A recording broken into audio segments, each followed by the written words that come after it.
Autism குழந்தைய வளர்த்துறது அப்படிங்கிறது ஈஸியான விஷயம் இல்லைங்க.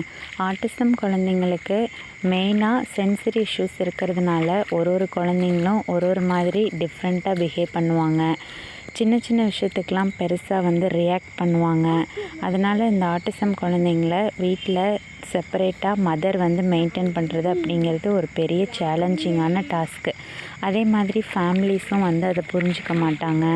சொசைட்டியும் புரிஞ்சிக்காது, சரௌண்டிங்ஸும் புரிஞ்சிக்க மாட்டாங்க, நெய்பர்ஸும் புரிஞ்சிக்க மாட்டாங்க.